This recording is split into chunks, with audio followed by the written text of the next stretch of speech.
Welcome to the Allison Knows podcast. Today, we're going to be taking a deep dive into something you might not expect. Okay. Productivity tips Okay. from the book of Genesis. That's right. We're going to be exploring a YouTube video by Myron Golden titled 25 Productivity Secrets from Genesis 1 for 2025. Wow. Now, I know what you're thinking. Productivity hacks from the Bible. Really? Yeah. But trust me, this is going to be fascinating. I have to admit, I was a little skeptical at first too, but Myron has a really unique way of looking at this ancient text. He's like a productivity detective, uncovering hidden gems of wisdom that we can apply to our lives today. Exactly. And what's really interesting is that he starts with the Hebrew language itself. He argues that to fully grasp the power of Genesis, you have to understand the deeper meanings embedded in the Hebrew words. He sees them as clues, almost like a secret code waiting to be deciphered. So it's not just about reading the words on the page. It's about understanding the layers of meaning beneath the surface. Precisely. And he uses the very first word, Brit, meaning in the beginning. As a prime example, he points out that the Hebrew letters that make up Brit actually spell out concepts like the Son of God, sacrifice, and covenant. It's like a blueprint for redemption hidden right there in the first word of Genesis. Okay. My mind is officially blown.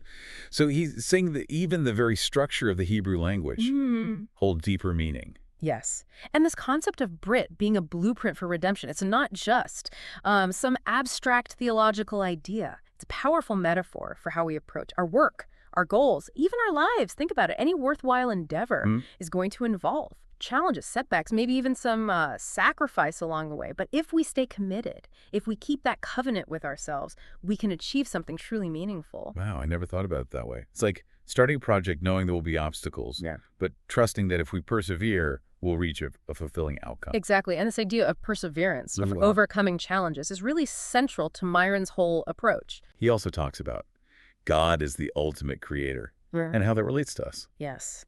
He emphasizes that God's very first act is creation.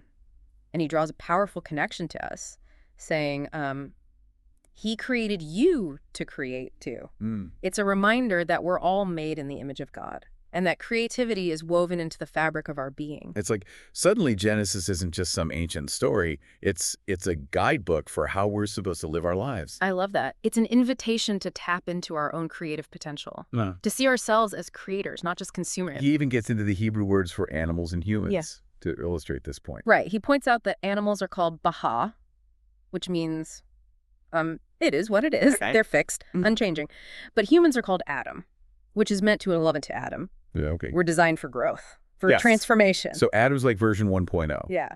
And we're constantly upgrading, becoming more like Adam. I like that analogy. We're not meant to be stagnant. We're meant to be constantly learning, growing, creating, becoming more fully who we were created to be. And that process of becoming, that's where true fulfillment lies. It's amazing how much depth there is in these words and how Myron connects them to our everyday lives. He really does have a gift for making these ancient concepts feel relevant and applicable. And he takes it even further. He talks about how Genesis 1.1, that very first verse, actually lays out the fundamental laws of physics. Whoa. Time, space, and matter. Okay, I'm intrigued. How does he get there? He breaks it down like this. In the beginning, that's time. God created the heavens, that's space, and the earth. That's matter. It's all right there. The essential building blocks of our reality. Okay. I see it now. It's like he's saying that even the creation story itself is grounded in these fundamental principles. Exactly. And these laws of physics, they're not just some abstract scientific concepts. They're the boundaries within which we operate, the rules of the game, so to speak. And understanding those rules can actually help us be more effective. It's like knowing the parameters of a canvas before you start painting. You can be more creative within those boundaries. I love that analogy. It's about working with the natural laws of the universe, not against them. This is making me rethink my whole approach to productivity. It's not just about working harder, it's about working smarter, in alignment with these fundamental principles. Exactly. And this leads us to another powerful insight from Myron. He says that even God, after having a clear intention to create, faced disruption. The earth became without form and void after the initial act of creation. Oh, right. I remember that verse. But I never thought of it in terms of disruption before. It's like this. Unexpected chaos. That throws a wrench into the works. But Myron says this wasn't a failure on God's part. It was actually part of the process. So he's saying that even God had to deal with unexpected challenges. That's actually really comforting. It is. Because it means that we shouldn't be surprised or discouraged when things don't go according to plan. Those challenges, those disruptions, they're not necessarily signs that we're on the wrong path. They might actually be opportunities for growth, for refinement, for even greater creativity. That's such an empowering way to look at setbacks. It's like, Yeah, instead of getting defeated, we can use them as fuel to propel us forward. exactly. And this applies to all areas of life, not just work, relationships, health, personal growth. We all face disruptions.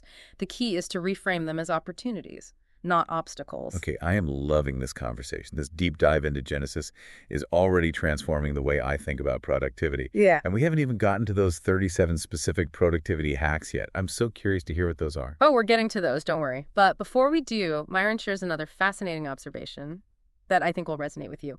He noticed a pattern. God creates, then he speaks, then he sees. I'm intrigued. What does he make of that pattern? Well, he sees it as a blueprint for effective action. First, we create something in our minds, in the realm of thought. Then we speak it into existence, giving it form through our words. And finally, we see it manifest in the physical world. It's a process of intention, manifestation, and realization. Okay, that makes sense. But how do we actually apply this to our lives? That's where those 37 productivity hacks come in. Each one is a specific action step inspired by this pattern of creation. Speaking and seeing, they're like mini missions that we can undertake to bring our goals to life. I'm so ready for this. Let's dive into those hacks. But first, if you're enjoying this deep dive, don't forget to like, subscribe, and share the Allison Knows podcast with your friends. You can find us on Spotify and YouTube. All right, are you ready for hack number 1? It all starts with intention. He finds this in Genesis 1.1, where God intends to create the heavens and the earth. Myron says that we have to make sure all of the important things in our lives have a predetermined set intention. So basically, we need to be clear about what we want to accomplish, what we want to create. Right, and he doesn't just stop there. He connects intention to the first law of thermodynamics, the law of energy conservation. Everything is energy. It's neither created nor destroyed, just changes form. Intention is like that initial spark of energy that sets everything in motion. It's like planting a seed, setting a goal in motion. That makes sense. But we all know just having a good intention isn't enough. What's the next hack? Hack number 2 is initiation, again from Genesis 1.1. Myron emphasizes that God didn't just intend to create, he actually did it. We need to follow intention with action, not procrastination. Thinking about writing a book is great, but actually sitting down and writing, that's where the magic happens. So true. So many of us get stuck in the planning stage and never actually get started. And that brings us to hack number 3, disruption, which stems from Genesis 1.2, where we see that the earth became without form and void, a state of chaos. He's saying that no matter how good your intentions are or how quickly you initiate, you will always face challenges. Disruption is inevitable. That's a sobering thought. But I guess it's realistic. How does he suggest we handle these inevitable disruptions? Myron's point is that we shouldn't be surprised or discouraged. When disruption happens, it's not a sign of failure, it's just part of the process. And in fact, he argues that disruption is what makes us stronger and better equipped to handle success. It's like that saying, smooth seas never made a skilled sailor. Exactly. He makes a great point about how we tend to think, that everything should be easy once we set our minds to something. But that's just not how life works. There will be bumps in the road, there will be storms, and those storms are what shape us, refine us, make us more resilient. So instead of fearing disruption, we can embrace it as a necessary part of the journey. Exactly. And remember, we're talking about life in all its aspects here, not just work. So this applies to your relationships, your health, your personal growth, everything. Embrace the chaos, learn from it, and keep moving forward. This has given me a whole new perspective on how to approach challenges. I'm starting to see them as less of a threat and more of a necessary part of the journey. It's like, bring on the disruption. I'm ready to grow. That's the spirit. And Myron also said something that really struck me. He said that the worst things that have happened in our lives are going to be the best things that have happened in our lives, and that he can prove it. Wow. That's a bold statement. Yeah. How does he back that up? He used the example of the crucifixion. He said it was the greatest injustice in history, but also the greatest thing that's ever happened. It's a radical perspective shift. What if the things we perceive as setbacks, as tragedies, are actually setting us up for something even greater than we can imagine? That's really profound. It makes you question your whole framework for interpreting events. Maybe those worst things are actually hidden blessings in disguise. Exactly. And it ties back to that idea of embracing disruption as part of the process. What feels like a setback might actually be setting us up for something even more beautiful, more meaningful than we could have ever planned. You know, this is making me think about some of the challenges I've faced in my own life, things that felt really difficult at the time. Mm-hmm. And now, looking back, I can see how they actually led me to where I am today. It's like, Mm-hmm. if those things hadn't happened, I wouldn't have learned the lessons I needed to learn, met the people I needed to meet, or developed the resilience I needed to thrive. That's a perfect example of what Myron's talking about, and it's a reminder that we can't always see the bigger picture in the moment. We have to trust that there's a purpose, even when things feel messy and chaotic. Okay, I am so inspired right now. I feel like I'm seeing the world through a new lens. Mm. But I am curious to hear more about those specific productivity hacks. What's next? Well, hack number 4 is inspiration. He draws this from Genesis 1.2, where we see the Spirit of God moving upon the face of the waters. He encourages us to find a source of inspiration, especially after experiencing disruption. So it's like we need that extra boost to keep us going when things get tough. Where do we find that inspiration? It can come from anywhere: nature, music, art, books, mentors, even our own imagination. The key is to find what sparks that fire within us, what reminds us of our purpose, and reignites our passion. I love that. It's like we need to regularly refill our inspiration tank, especially when we're feeling depleted. And he even connects this idea to breathing, emphasizing that getting enough oxygen is essential, especially during challenging times. He literally says, um, when you start feeling the pressure of life coming down on you, take a deep breath. It's such a um, simple yet powerful reminder to pause, connect with our breath, and recenter ourselves. So simple, yet so profound. It's amazing how often we forget to do the most basic things to take care of ourselves, like breathing deeply. And that brings us to hack number 5, hydration. Okay, I see what he did there. Yeah. Sticking with the essential life-sustaining elements. He points out that the Spirit is moving over water, and water is essential to life. It's a reminder to stay hydrated, which supports all of our bodily functions, including our brain function. He says dehydration can actually lead to decreased productivity and a higher chance of making mistakes. Okay, I'm definitely guilty of not drinking enough water sometimes. I need to make that more of a priority. So, Yeah. these first 5 hacks are all about setting ourselves up for success, physically, mentally, and spiritually. I like how you put that. Now, hack number 6 takes us into the realm of communication. This comes from Genesis 1.3, where God speaks, "Let there be light," and there is light. Myron emphasizes that our words have power. How we talk about things shapes how we experience them. This is so true. Our self-talk can either lift us up or tear us down. Yeah. What are some practical tips for using our words more effectively? Well, first, be mindful of your self-talk. Are you constantly criticizing yourself, or are you encouraging and supportive? He suggests starting each day by speaking positive affirmations over yourself, setting the tone for a more productive and fulfilling day. That's a great tip. And it goes beyond just self-talk. Right. Our words also impact the people around us. Absolutely. He encourages us to be mindful of the words we use. When we communicate with others, our words can create light or darkness, harmony or discord. He even gives a specific example, saying,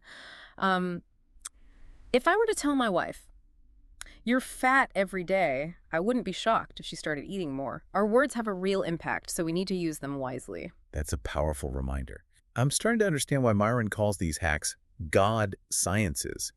He's showing us how these seemingly everyday actions are actually deeply connected to spiritual principles. Absolutely. Yeah. And, what's really inspiring about all of this is that he's not just talking about productivity in the traditional sense of getting more things done. He's talking about living a more fulfilling, meaningful life. He's talking about aligning ourselves with the divine creative energy that flows through all of creation. Okay, I have chills. That's beautiful. I know, right? It's like he's giving us a glimpse into the deeper purpose behind all of our efforts. It's not just about checking things off our to-do list. It's about contributing to something larger than ourselves, something truly magnificent. This conversation is blowing my mind wide open. Right. I feel like I'm seeing the world in a whole new way, but I'm eager to hear more about those specific productivity hacks.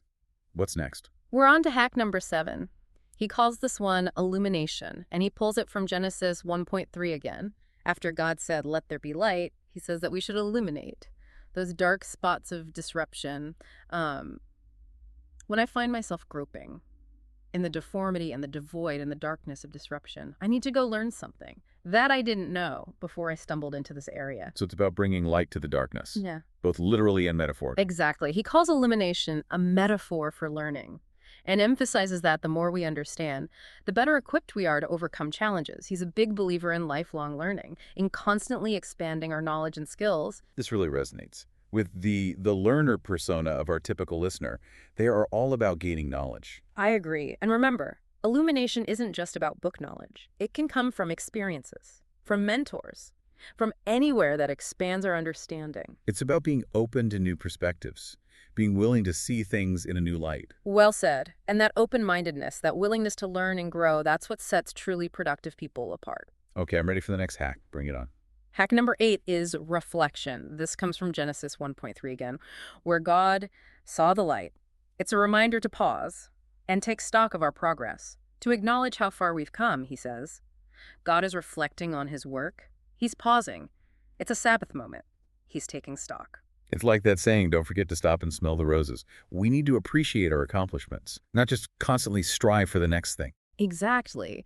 And he also emphasizes that reflection shouldn't just be about the positive, it's also about looking at the things that aren't working and figuring out how to improve.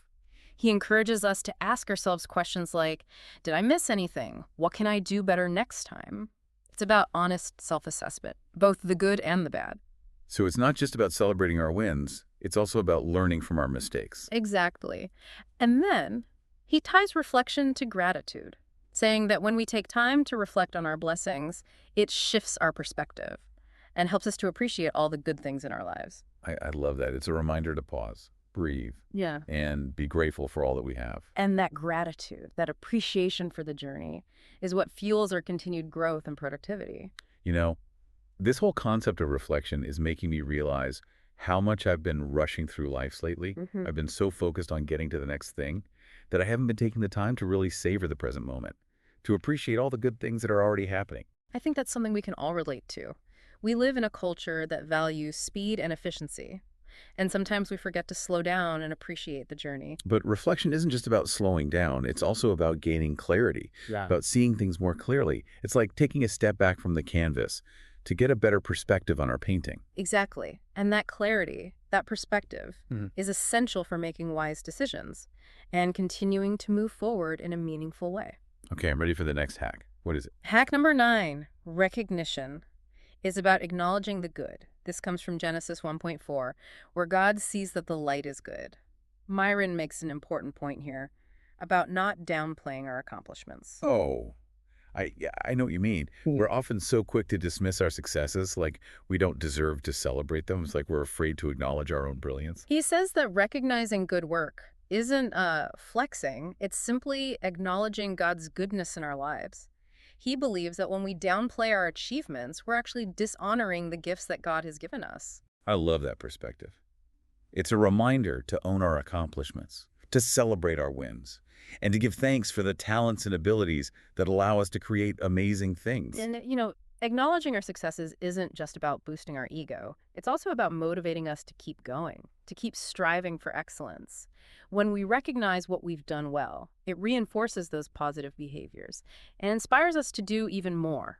That makes sense. It's like we're giving ourselves positive reinforcement, which encourages us to keep moving forward on the path of growth and achievement. Exactly. And celebrating our wins also helps us to develop a more positive self-image, which is essential for success in any area of life. So true. When we believe in ourselves, we're more likely to take risks, to step outside of our comfort zone, and to achieve things we never thought possible. Okay, on to hack number 10, which is distinction. Ooh, that sounds intriguing. What's the connection to Genesis? This one comes from Genesis 1.4, where God divides the light from the darkness. Myron uses this as a metaphor for recognizing that not all things are equal. There are different categories, different levels of importance. So it's like sorting out the essential from the non-essential. Right. Deciding what to focus on and what to let go of. Exactly. And it's about being able to discern between things that are truly valuable and things that are just distractions, he says. We need to make sure we put our priority on the thing that has the greatest yield in the season that we're in. This feels especially important in our modern world, where we're constantly bombarded with information. and demands on our time. We need to be able to separate what truly matters from all the noise. That's a really good point. He even connects this concept of separation to holiness, in the sense of being set apart for a specific purpose. Wow, that's deep. It's like we're called to focus our energy on what truly aligns with our soul's purpose, with our unique contribution to the world. And when we do that, when we let go of the distractions and commit to what truly matters, that's when we tap into our greatest potential for productivity and fulfillment. Okay, I'm loving these hacks. There's so much more than just tips for getting more things done. They're like guidelines for living a more intentional, meaningful life. Exactly. And, what's really cool about Myron's approach is that he's not just giving us these hacks, he's also showing us how they're embedded in this ancient text, in the very fabric of creation. It's like he's unveiling a hidden code for success that's been there all along, waiting for us to discover it. I am mind blown. I never thought I'd be getting productivity advice from the book of Genesis. Oh, But this is incredible. I know, right? It's amazing how these ancient stories can be so relevant to our modern lives. Okay, I'm ready for more. Bring on the next hack. All right. Hack number 11 builds on the idea of distinction. He calls it separation, and we see this in Genesis 1.4, where God physically separates the light from the darkness. He says, light is distinctly light, and darkness is distinctly dark. It's about setting boundaries and creating order. So it's like taking that concept of distinction and actually putting it into practice, creating clearer boundaries between what we want to invite into our lives and what we want to keep out. Exactly. He even talks about how the ancient Hebrews were instructed to separate the meat from the milk, to have separate dishes, to maintain that clear distinction. He's saying that we need to do the same in our lives, to create clear boundaries between work and rest, between our personal and professional lives, between the things that nourish us and the things that drain us. That makes so much sense. If we're constantly blurring the lines between these different areas of our lives, it's harder to focus, to be fully present, and to make progress. Exactly. And it's not just about external boundaries, it's also about internal boundaries. He talks about the importance of guarding our thoughts, of not letting negative or unproductive thoughts take root in our minds. That's a great point. It's like we need to be the gatekeepers of our own mental and emotional space, choosing to focus on the things that empower us and letting go of the things that hold us back. And when we do that, we create a more fertile ground for creativity, productivity, and fulfillment. Okay. Bring on hack number 12. Hack number 12 is prioritization. Ooh, that's a big one. How does Myron connect that to Genesis? He finds it in Genesis 1.5, where God calls the light day and the darkness night, and then it says, the evening and the morning were the first day. This, he says, indicates a priority. It's a reminder to focus on what's truly important, not just what's urgent. It's like that Eisenhower quote, what is important is seldom urgent, and what is urgent is seldom important. Exactly. And he emphasizes that God completed the work of each day without carrying it over to the next. This brings us to hack number 13, segmentation to completion. So it's about finishing what we start, not letting tasks drag on indefinitely. It's about breaking things down into manageable chunks and giving each chunk our full attention. He's encouraging us to focus on one thing at a time, expert, speaker, and give it our full attention until it's complete. This is a key to avoiding overwhelm and making real progress, he says. Don't move on to the next task until you finish this one. Love it. Yeah. It's a reminder that we don't have to do everything at once. We can break things down into manageable chunks and tackle them one at a time. Hack number 14 is division. We see this in Genesis 1.6, where God creates the firmament.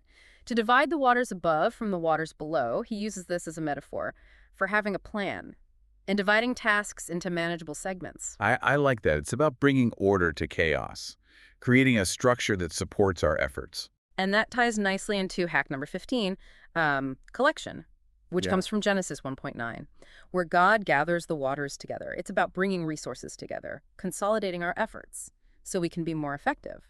So it's like, once we've divided our tasks into manageable segments, we then gather all the resources we need to complete each segment. We're setting ourselves up for success by being organized and prepared. Exactly. It's like creating a toolkit for each task, having everything we need at our fingertips so we can work efficiently and effectively. Okay. We're on a roll here. What's the next one? Hack number 16 is manifestation. It's taking those collected ideas and resources from the invisible realm and making them tangible in the physical world. He explains that this happens in Genesis 1.9, when God creates the dry land. It's like taking that leap of faith and bringing our dreams into reality. It's about moving from the realm of ideas into the realm of action. Exactly. And it's about trusting that we have the power to make things happen, to bring our visions to life. You know, this whole conversation is making me realize how much of productivity is about mindset. It's about believing in ourselves, believing in our ability to create, and trusting that we have the resources we need to succeed. I agree. It's about shifting from a scarcity mindset to an abundance mindset, from believing that we're limited to believing that we have unlimited potential. Okay. I am loving this conversation. It's so inspiring, and I can't wait to hear more about the rest of these productivity hacks. I know, right? We've only just scratched the surface. There's so much more to uncover. But I think this is a good place to pause for now. When we come back, we'll delve into the next set of hacks and explore even more profound insights from the book of Genesis. Sounds like a plan. And don't forget, if you're enjoying this deep dive into the unexpected wisdom of Genesis, be sure to like, subscribe, and share the Allison Knows podcast with your friends. You can find us on Spotify and YouTube. We'll be right back after a short break. Welcome back to our deep dive into the productivity secrets hidden within the book of Genesis. We're uncovering how an ancient text can offer surprisingly practical wisdom for modern life. I'm so excited to hear more. We left off talking about manifestation, that incredible process of bringing ideas from the invisible realm into the physical world. Right. It's like watching a seed sprout and grow into a plant. And now we move on to hack number 17, categorization. Okay, I'm intrigued. Yes. How does that connect to Genesis? Well, in Genesis 1.10, God names the dry land earth and the gathered waters seas. Myron sees this as the beginning of bringing order to creation by assigning names and categories to things. It's like we're creating a mental filing system, Yeah. organizing our thoughts and resources so we can access them more easily. This resonates so much with the learner persona. They crave that organization. Exactly. It's about bringing clarity and structure to our world. Imagine trying to run a business or even organize your kitchen. If everything was just one big jumbled mess. Chaos. I can't imagine trying to cook in a kitchen where I couldn't distinguish the spices from the baking supplies. I love how these seemingly simple actions, like naming things, can have such a profound impact on our productivity. Right. And that brings us to the next 3 hacks, which are all about delegation and multiplication. Hacks number 18, 19, and 20. Delegation, reproduction, and replication. Okay, I'm ready to multiply my productivity. Break it down for me. Yeah. How do these play out in Genesis? Myron finds these principles in Genesis 1.11 and 113, where God instructs the earth to bring forth plants, each reproducing after its own kind. He sees this as a blueprint for how we can delegate tasks and create systems that can be replicated and scaled. So you're saying that delegation is a key productivity principle, that even God delegates tasks. Absolutely. He points out that even God delegates, entrusting the earth with the task of bringing forth vegetation.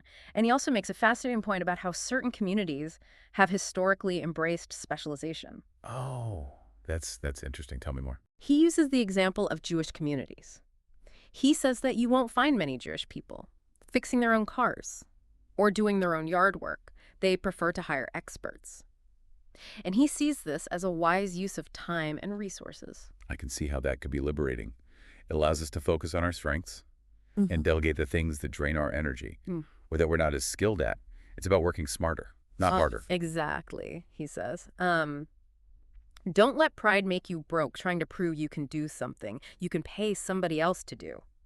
And then, with reproduction and replication, he's emphasizing the importance of creating systems and processes that can be duplicated and scaled. So it's not just about doing the work ourselves. It's about creating something that can continue to grow and expand, even when we're not directly involved. That's the key. Think about a successful restaurant. The owner can't be in the kitchen cooking every meal. They need to have systems and processes in place that allow the business to run smoothly, even when they're not there. That's a great example. It's about creating a blueprint for success that can be replicated again and again. And, Myron also highlights a really interesting point about the predictability of seasons. He talks about how the curse on the earth in Genesis 3 disrupted that predictability. Right. And then after the flood in Genesis 8, God reinstated that order. I never thought about it that way. But it makes a lot of sense. Imagine how difficult it would be to plant crops if you didn't know when to expect the harvest.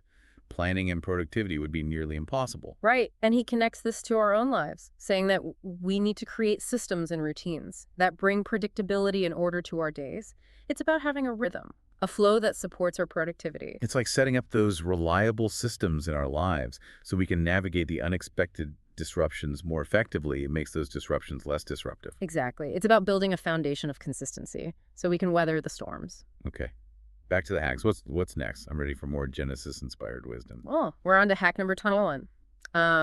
Observation, which he finds in Genesis 1:1, 20, and 15, where God creates lights in the sky for signs and seasons, days and years. So it's about paying attention to patterns and cycles, tuning into the rhythms of nature. Exactly. He uses this as a reminder to be observant of our surroundings, to notice the rhythms and patterns that govern our lives. He even talks about how farmers used to rely on the stars to know when to plant and harvest. They were in tune with the natural cycles.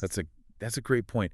It's so easy to get caught up in the busyness of our lives that we forget to look up, to observe the world around us. And when we do that, we miss valuable insights and opportunities. Myron encourages us to be more mindful, more present, more aware of the subtle cues and patterns that can guide us. It's like we need to become detectives of our own lives, Oh, noticing the clues. That can lead us to greater productivity and fulfillment. I love that. It's about being curious, paying attention, and learning from everything we experience. Okay.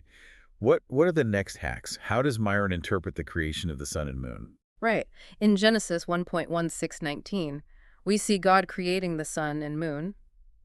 And Myron pulls out two more hacks from this passage. Hack number 22, designation, and hack number 23, progression. He's fascinated by how God specifically designates the sun to rule the day and the moon to rule the night. It's about establishing order and a clear sequence. It's like he's saying that we need to have a clear understanding of where we are in time and what needs to be accomplished in each season. Exactly. It's about having a plan and a timeline for our goals, and then taking consistent action to move forward. It makes me think about how we often try to do everything at once instead of focusing on what's most important in this particular season of our lives. Right? It's about prioritizing, setting realistic goals, Yeah. and then taking consistent action to achieve them. Okay. Bring on the next hack. Hack number 24 is direction, which he finds in Genesis 1:14-15, where it says that God created lights in the firmament to give light upon the earth so that we can see where we're going. So it's about having a clear sense of purpose, knowing where we're headed, having a vision for our lives. Exactly. And he connects us back to the idea that God's word is a lamp unto our feet and a light unto our path. He's encouraging us to find our own inner compass, our own guiding light that will lead us through the darkness. Beautiful. I love how he brings it all back to the spiritual foundation. Yeah. In Genesis 1:16-19, we see God creating the sun and moon. And Myron pulls out two more hacks from this passage. Hack number 25, position, and hack number 26, beautification. Okay. I'm curious to see how those connect. Beautification. That's an interesting one. With position, he's pointing out that God creates the sun to rule the day and the moon to rule the night. It's about understanding our unique role and place in the world. So it's about owning our strengths, embracing our unique gifts, and not comparing ourselves to others. He says, everything is not equal, nor will it ever be equal. No. God puts positions so there can be order. We each have a specific contribution to make, and we need to embrace that. I love that. It's a reminder to focus on our strengths and not try to be everything to everyone. It's about recognizing that we're all part of a larger tapestry, each thread playing a vital role in the overall design. And then with beautification, he highlights the beauty of the stars that God creates. It's about adding beauty and value to the world through our work. So it's about finding joy in the process, about infusing our work with creativity and passion, about making the world a more beautiful place through our efforts. Exactly. It's about making our corner of the world a little brighter and more inspiring. I love that. It's a reminder that productivity isn't just about efficiency and output. It's also about making a positive impact, about leaving the world a better place than we found it. And Myron also points out that even in the midst of all this creation, there's still a sense of order, of structure. He talks about how the stars are arranged in constellations, each with its own unique pattern. So he's saying that even in the vastness of space, there's a sense of intentionality, of design. Exactly. And he connects this to our own lives, saying that we need to create structure and order in our own worlds, in our homes, in our workspaces, even in our thoughts. It's about creating an environment that supports our productivity, that helps us to focus and to do our best work. And this idea of structure and order, it's not about being rigid or inflexible. It's about creating a framework that allows us to thrive, that gives us the freedom to be creative and productive. That makes sense. It's like having a solid foundation to build upon. We need that structure to support our growth and expansion. Exactly. And it's about finding that balance between structure and flexibility, between order and spontaneity. Too much structure can be stifling, but too much chaos can be overwhelming. It's about finding that sweet spot where we can thrive. Okay, we're getting close to the end here. What are the final hacks? This is where we get to one of the most intriguing concepts, which is hack number 27, perturbation. He finds this in Genesis 1.20-21, where God creates sea creatures and birds. Okay, I'm not seeing the connection to productivity yet. Help me out here. Myron points out that God is creating an interconnected ecosystem where one creature's actions have unintended positive consequences for others. Oh, I see. It's like the butterfly effect, where Yeah. even small actions can have ripple effects, far beyond what we can imagine. Exactly. He uses the example of honeybees. They're not trying to keep humans alive by pollinating plants, but that's a positive byproduct of their actions. That's amazing. So he's saying that our work can have a positive impact, even beyond our immediate intentions, that we might be contributing to something much larger than we realize. Exactly. And this is something for all of us to consider. What are the ripple effects of our work that we might not even be aware of? How are we contributing to the well-being of others, even in small ways? That's a powerful question. It makes me want to think more deeply about the impact I'm having on the world. It's not just about what I accomplish. It's about how my actions ripple outward, touching the lives of others in ways I might never fully comprehend. Exactly. And, what's really beautiful about this concept of perturbation is that it reminds us that we're all interconnected. We're all part of this grand web of life. And our actions have the power to make a positive difference in the world, even in ways we might never fully understand. Okay, that's really inspiring. What are the next few hacks? Tell me more. Myron identifies hack number 28, multiplication, in Genesis 1.22, where God blesses the creatures to be fruitful and multiply. He connects this to the exponential growth we can experience when we tap into our creative potential and allow our ideas to spread. So it's not just about creating something new. It's about allowing that creation to multiply, to expand, to reach as many people as possible. Exactly. It's about leveraging the power of compounding, of allowing our efforts to build upon themselves, creating a ripple effect that extends far beyond our initial input. I love that. It's a reminder that our impact can be much greater than we might initially imagine. And then he moves on to hack number 29, connection, which he finds in Genesis 1.23-25, where God creates the land animals. He sees this as a reminder of the interconnectedness of all living things, and he encourages us to foster a sense of community and collaboration in our work. So it's about recognizing that we're not in this alone, that we need each other to thrive. Exactly. He even talks about how the different animals were created to live in harmony with each other, each species playing a vital role in the ecosystem. It's like we're all part of a larger team, each with our own unique strengths and talents.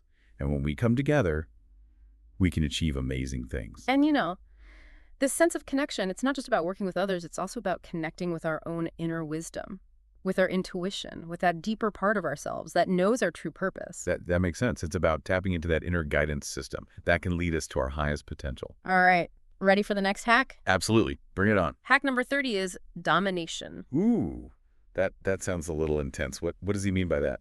Well, this one comes from Genesis 1.26-28, where God gives man dominion over all the earth. Now, before you get any ideas about conquering and controlling, Myron clarifies that this isn't about ruling over others with an iron fist. It's about taking responsibility for our own lives, for our actions, and for the impact we have on the world. So it's not about dominating others. It's about mastering ourselves. Exactly. It's about recognizing that we have the power to shape our own reality, to create the life we want, and to make a positive difference in the world. And with that power comes responsibility. Okay, that makes a lot more sense. It's about stepping into our power as conscious creators, as stewards of this planet, and using that power wisely and compassionately. And this concept of domination, it's not just about our impact on the external world. It's also about mastering our own inner world, about conquering our fears, overcoming our limiting beliefs, and stepping into our full potential. It's about becoming the best version of ourselves, both for our own benefit and for the benefit of the world. Exactly. Now, hack number 31 builds on this idea of responsibility. He calls it contribution. And he pulls it from Genesis 1.2830, where God tells humans to be fruitful, multiply, replenish, and subdue the earth.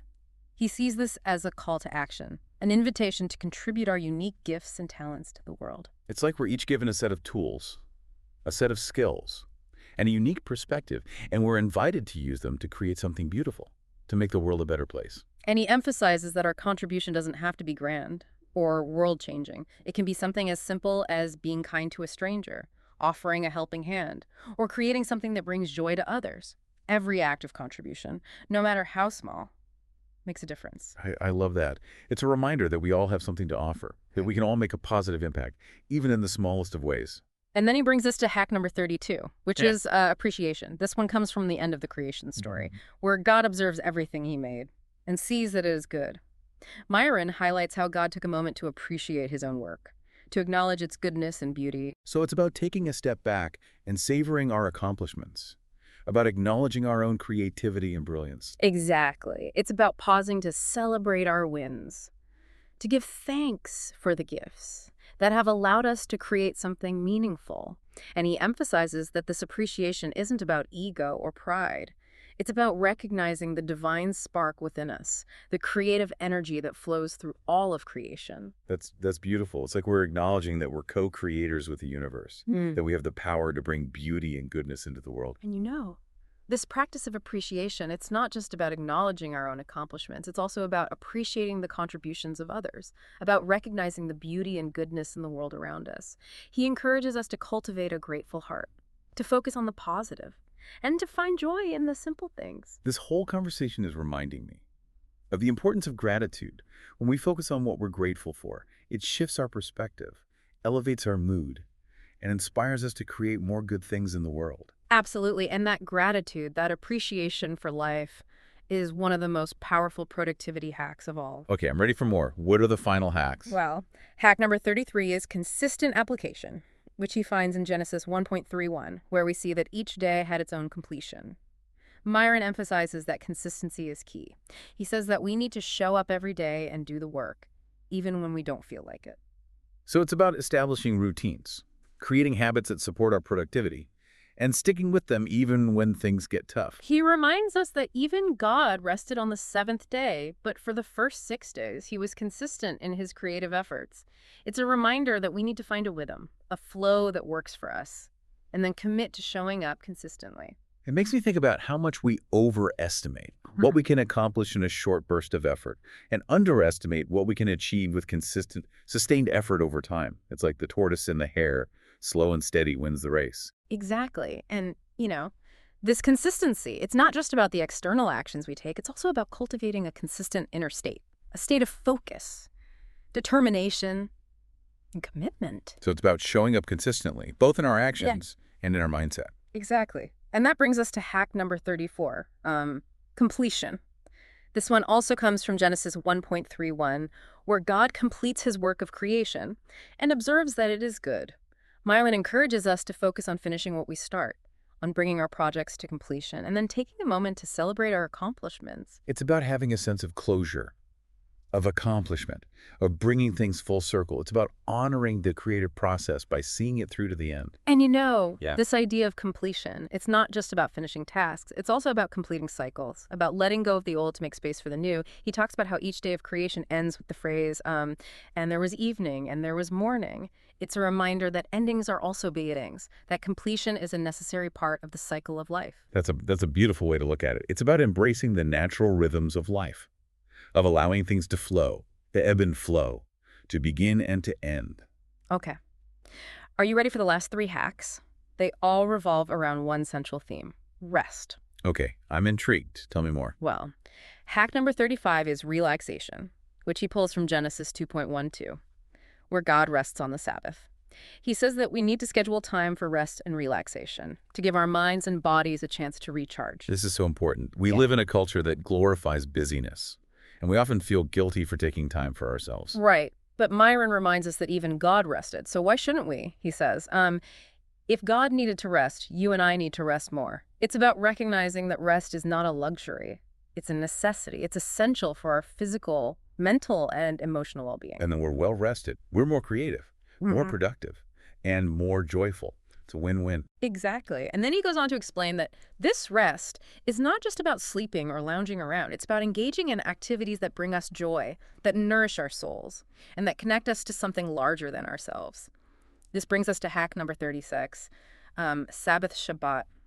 So it's about setting aside time each week to disconnect from the busyness of life and to reconnect with our true selves, with our loved ones, and with the divine. Exactly. It's about creating a sacred space for rest, reflection, and renewal. I love that. It's a reminder that we're not human doings, we're human beings. And we need to honor that beingness by taking time to simply be. And finally, we come to hack number 37, restoration, which Myron also finds in Genesis 2:2, where it states that God blessed the Sabbath and made it holy. It's about recognizing that this day of rest is not just about taking a break. It's about restoring ourselves to wholeness, to our original state of balance and harmony. It's like we're hitting the reset button, giving ourselves a chance to heal, to recharge, and to come back to our work with renewed energy and inspiration. Exactly. He sees the Sabbath as a time for spiritual, emotional, and physical restoration, a time to reconnect with our true nature and to align ourselves with the divine flow. Okay, these last 3 hacks are so important. I think we often forget that rest and restoration are essential for productivity.